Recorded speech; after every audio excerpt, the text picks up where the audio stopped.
पुतळे खरं तर जनतेला प्रेरणा देतात आणि ही प्रेरणा घेत असताना महाराष्ट्रामध्ये आपण पाहतोय डॉक्टर बाबासाहेब आंबेडकर असतील, महात्मा ज्योतिराव फुले असतील, शाहू महाराज असतील किंवा शिवाजी महाराज असतील, यासह असंख्य नेत्यांची पुतळे महाराष्ट्रामध्ये आहेत आणि हे पुतळे खरं तर माणसाला प्रेरणा देतात आणि अशा पुतळ्यांपासून प्रेरणा घेऊन समाज खरं तर पुढे वाटचाल करत असतो। आणि मग या पुतळ्यांचं जेव्हा राजकारण होतं तेव्हा मात्र प्रश्न पडतो की नेमका पुतळा पाडला का पडला। पाहूया त्या व्हिडिओच्या माध्यमातून नेमकी भूमिका बाळासाहेब आंबेडकरांची काय आहे, पुतळा पाडला का पडला। नमस्कार, मी डॉक्टर नागराज मगरे, शब्दयोद्धा लाईव्ह मध्ये आपल्या सर्वांचं मनपूर्वक स्वागत। आपल्याला माहितच आहे की पुतळे प्रेरणा देतात आणि मग सामाजिक, आर्थिक, राजकीय कोणत्याही क्रांतीसाठी हे पुतळे प्रेरणा देतात आणि जगत असताना त्या संघर्ष, त्या पुतळ्यात त्या व्यक्तीचा संघर्ष आपल्या नजरेसमोर असतो आणि त्या संघर्षातून माणूस घडत असतो आणि मग हा माणूस घडत असताना पुतळे आपल्याला प्रेरणा देतात। खरं तर महाराष्ट्रामध्ये असंख्य महापुरुषांची पुतळे आहेत, परंतु प्रामुख्याने छत्रपती शिवाजी महाराज, महात्मा ज्योतिराव फुले, शाहू महाराज आणि बाबासाहेब आंबेडकर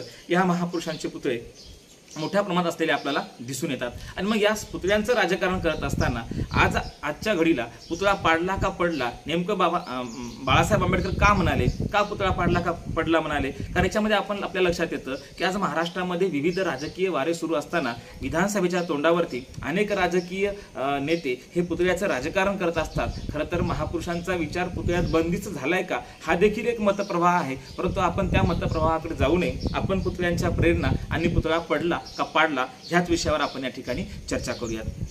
खरं तर आपण पाहतोय छत्रपती शिवाजी महाराज हे खरं तर महाराष्ट्राचं दैवत आहे आणि हे दैवत खऱ्या अर्थानं महाराष्ट्राचं असताना रयत सुखी व्हावी म्हणून रयतेच्या भाजीच्या देठाला आणि खरं तर स्त्रियांच्या केसालाही धक्का न लागू देण्याची प्रेरणा छत्रपती शिवरायांना जिजाऊपासून मिळते आणि मग ही प्रेरणा घेऊन रयत सुखी करण्याचं काम, रयतेला दुःखी न होऊ देण्याचं काम छत्रपती शिवरायांनी केलं। परंतु आजचे नेते मात्र रयत कशी दुःखी राहील, रयत कशी भांडत राहील याच्याकडेच लक्ष देतात काय, ही देखील एक शंका येते। आणि म्हणून ही रयत सुखी व्हावी म्हणून लढणारे छत्रपती शिवाजी महाराज त्यांच्याच पुतळ्याचं राजकारण आज होतंय काय। खरं तर आपण महाराष्ट्राच्या राजकीय पार्श्वभूमीकडे आधी सुरुवातीला जाऊयात आणि नंतर मग पुतळा पाडला का पडला त्याच्यावर आपण भाष्य करूयात। सुरुवातीला आपण पाहतोय आज महाराष्ट्रामध्ये एकनाथजी शिंदे असतील, देवेंद्र फडणवीस असतील किंवा उपमुख्यमंत्री अजितदादा पवार असतील, या तिन्ही नेत्यांनी मिळून खरं तर महाराष्ट्रामध्ये लाडकी बहीण योजना आणली। मध्य प्रदेशच्या आपण पाहतोय धर्तीवरती ही योजना आली आणि ही लाडकी बहीण योजना महाराष्ट्रामध्ये एवढी यशस्वी झाली की रक्षाबंधनच्या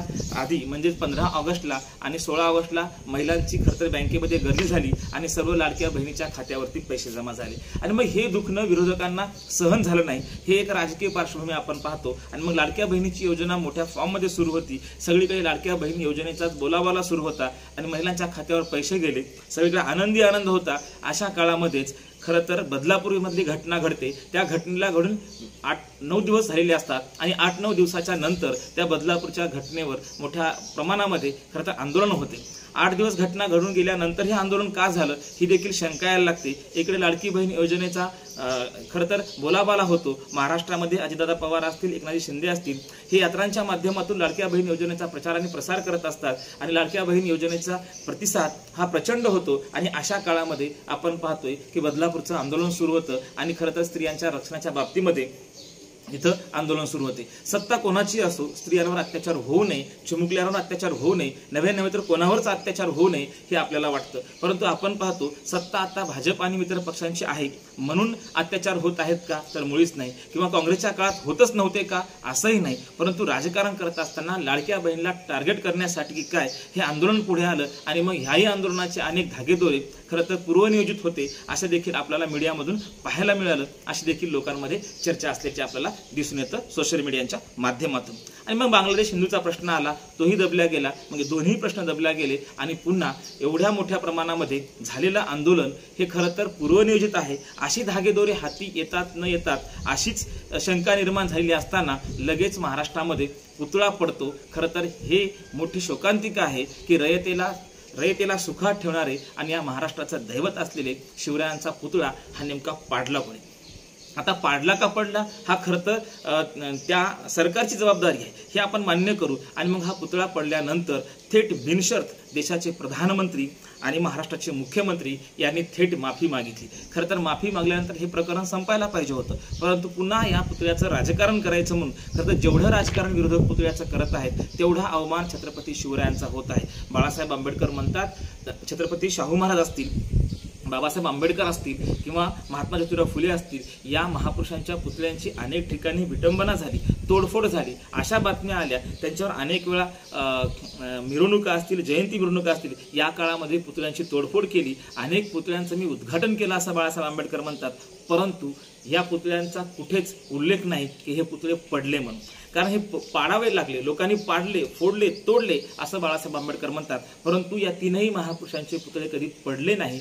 याचा अर्थ काय की याचा अर्थ असा होतो की हा पुतळा कसा काय पडला. खरं तर दगडावर उभे असलेले पुतळे, साधे पुतळे, गावामध्ये लोकांनी सहज उभे केलेले पुतळे असतील किंवा गावामधल्या लोकांनी आणि खरं तर 1-2 रुपया गोळा करून अनेक ठिकाणी पुतळे उभे केले. परंतु महात्मा ज्योतिराव फुले असतील, बाबासाहेब आंबेडकर असतील आणि राजे शाहू महाराज असतील, या नेत्यांचे पुतळे, या महापुरुषांचे पुतळे कधी पडले नाही. साध्या दगडावर उभे केले परंतु ते पडले नाही असं बाळासाहेब आंबेडकरांचं म्हणणं आहे. म्हणजे असंख्य पुतळ्याचं उद्घाटन केलं, त्या पुतळ्याचं विद्रुपीकरण लोकांनी केलं, त्या बातम्या मीडियामध्ये आल्या, त्या बातम्या वर्तमानपत्रामध्ये आल्या, परंतु पुतळा पडला मात्र नाही. कारण का पडलाय आज आपण जेव्हा पाहतो, मग हा पडलेल्या पुतळ्याचा फायदा होणार कोणाला किंवा पाडलेल्या पुतळ्याचा फायदा होणार कोणाला, हा देखील प्रश्न आहे. आणि मग बाळासाहेबांना पुढे पत्रकार प्रश्न करतात की तुम्हाला शंका कोणावर येते, त्यावेळेस ते म्हणतात पोलिसांनी शोध घ्यावा. आपलं देखील म्हणणं तेच आहे, पुतळा पाडला का पडला हा शोध खरं तर पोलिसांनी घेतला पाहिजे आणि सत्य काय ते जनतेसमोर आणलं पाहिजे. आणि मग आपल्या लक्षात येतं की ही जबाबदारी आपण जेव्हा पाहतो ही सरकारची आहे. पुतळ्याचं रक्षण करणं, पुतळ्याचं रक्षण केल्यानंतर त्याच्या खरं तर त्याची जी काही पूर्ण रक्षणाची जबाबदारी ही सरकारची आहे. आणि सरकारची जबाबदारी म्हणून एकनाथजी शिंदे असतील किंवा आपले देवेंद्रजी असतील किंवा सरकारमधले सगळे मंत्री असतील आणि विशेषतः देशाचे प्रधानमंत्री यांनी देखील महाराष्ट्रात येऊन बिनशर्त माफी मागितलेली आहे. आणि एवढी माफी मागून सुद्धा लोक पुतळ्याचं राजकारण करत आहेत. म्हणजे याचा अर्थ काय होतो, पाडला का पडला. आता खरं तर हा फायदा कुणाला आहे, भाजपला आहे का काँग्रेसला आहे. आपण जेव्हा पाहतो महापुरुषांच्या पुतळ्याचं राजकारण करत असताना हे दोन्ही कुठेतरी जे दोन्ही पक्ष असतील, दोन्ही युत्या विरोधक असतील किंवा सत्ताधारी असतील, दोघांनी खरं तर याच्यावर एक आत्मप्रश्न करण्याची वेळ आलेली आहे.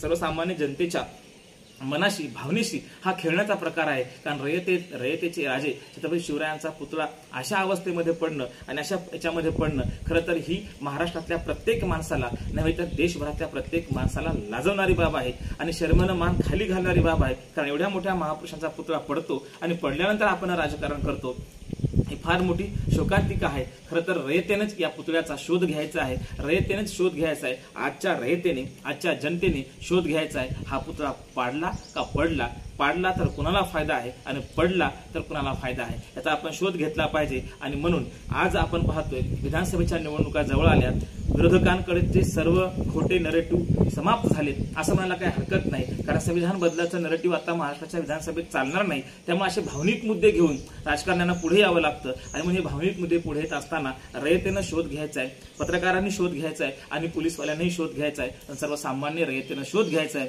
हा पुतळा पाडला का पडला, याचा फायदा नेमका कुणाला होतो असं सावध होऊन खरं तर इथल्या रयतेने या राज्यकर्त्यांकडे आणि या विरोधकांकडे पाहायचं आहे. कारण हा पुतळा जो आहे, हा पुतळा केवळ राजकारणासाठी उभा नाही तर या महाराष्ट्राची, या देशाची अस्मिता आहे. आणि जर अशी अस्मिता तुम्ही आडवी करत असाल, ती पाडत असाल, ती पडत असेल तर याला दोन्ही कडील मंडळी जबाबदार आहेत. राज्यकर्तेही जबाबदार आहेत आणि त्यांना विरोधकही जबाबदार आहेत. कारण दोघांनी याचं राजकारण करू नये असं रयतेला वाटतं. आणि म्हणूनच बाळासाहेब आंबेडकरांचं हे विधान खरं तर विचार करायला लावणार आहे, चिंतन करायला लावणार आहे की खरंच हा पुतळा पडला का पाडला. धन्यवाद.